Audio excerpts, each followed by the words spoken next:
कळंब पोलिसांच्या मारहाणीत तरुणाचा मृत्यू. मुरुड बस स्थानकाजवळ नातेवाईकांचा रास्ता रोको. पोलिसांवर निष्काळजीपणाचा आरोप. कळंब पोलिसांच्या मारहाणीत युवकाचा मृत्यू. मुरुड बस स्थानकावर संतप्त नातेवाईकांचा रास्ता रोको आंदोलन. पोलीस दोषींना वाचवण्याचा प्रयत्न. नातेवाईकांचा थेट आरोप. धाराशिव इथं मोठी खळबळजनक घटना. कळंब तालुक्यातील ढोराळा गावातील बहिरू एडबा चौधरी वर्ष 40 या तरुणाचा मृत्यू पोलीस मारहाणीमुळे झाल्याचा गंभीर आरोप नातेवाईकांनी केलाय. कळंब पोलिसांनी घरगुती भांडणाच्या कारणावरून त्याला ताब्यात घेतलं होतं. त्यानंतर झालेल्या कथित मारहाणीमुळे त्याचा मृत्यू झाल्याचा दावा कुटुंबियांनी केलाय.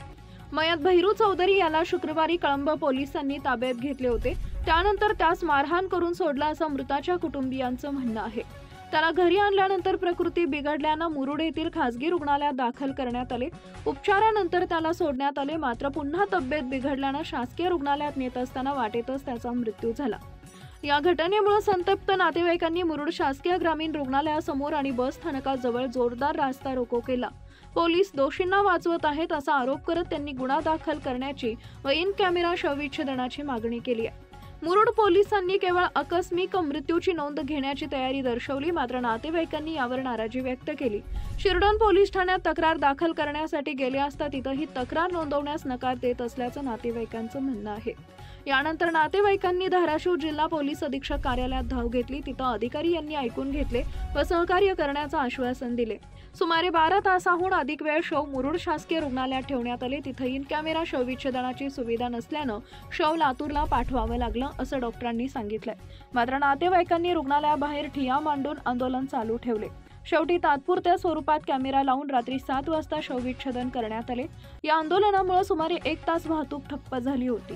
घटनास्थळी कळंबचे उपविभागीय पोलीस अधिकारी डॉक्टर निलेश देशमुख, नातूरचे एसडीपीओ सुरेश कुमार राऊत, तहसीलदार परमेश्वर कांबळे यांनी मध्यस्थी करून आंदोलन संपवले. शवविच्छेदनावेळी शिरडोनचे सहाय्यक पोलीस निरीक्षक धर्मीधर कोळेकर, पीएसआय परमेश्वर वाघ, मुरुडचे सहाय्यक पोलीस निरीक्षक अशोक उजगरे व पीएसआय हनुमंत नागरगोजे तसेच ढोकी पोलीस ठाण्याचे सहाय्यक पोलीस निरीक्षक विलास हजारे यांनी बंदोबस्त ठेवला होता. या घटनेमुळे कळंब पोलिसांवरील जनतेचा रोष चव्हाट्यावर आला असून आता संबंधित दोषी पोलीस कर्मचाऱ्यांवर काय कारवाई केली जाते याकडे संपूर्ण जिल्ह्याचं लक्ष लागलंय. साहेब 4 तारखेला 12-1च्या दरम्यान माझ्या भावाला कळंबच्या पोलिसांनी मारहाण केली, बेदम मारहाण केली. 5:30च्या दरम्यान त्याला स्टँडच्या समोर टाकून दिलं. आणि आम्हाला एका हिशोबानं फोन केला की असं तुमचे इथं पडलेले आहेत, त्यांना घेऊन जावा. इथं आणून प्रक्रिया चालू केली. इथं समर्थ हॉस्पिटलमध्ये त्यांना दाखवलं.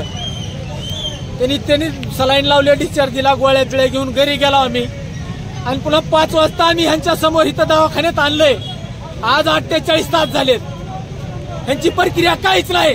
फक्त ह्यांनी मारहाण केलेला आहे म्हणून यांचा झाकायचा प्रयत्न आहे. इथं ह्यांनी घेतलं, इथं आमची तक्रार घेतली नाही. इथून म्हणले शिराडूनला जावा, शिराडूनला तक्रार घेतली नाही. 2 वाजले तिथं कळंबला गेला, कळंबला तक्रार घेतली नाही. एसपी ऑफिसला गेला, तिथं बी असंच केलं. कुठल्या एसपी ऑफिसला गेला? धाराशिव. तिथं बी असंच प्रक्रिया चालू आहे ह्यांची. कारण ह्यांचं सगळं झाकायचं प्रकरण चालू आहे. ह्यांनी मारहाण ह्यांनी केली. जे मयत झाले त्यांचं नाव सर? बहिरू एडबा चौधरी. तुम्ही कोण त्यांचे? त्याचा लहान बंधुराज लहू एडबा चौधरी. 48 तास झालं तरी यांची प्रक्रिया काय नाही. आता तुमची मागणी काय नेमकी? मला आत्ताच्या आत्ता न्याय पाहिजे, नाहीतर मी ह्यांच्या मोरी आत्मदहन करणार. इथं डिझेल ओतून घेऊन मला पिटवून घेणार ह्यांच्या पुढं.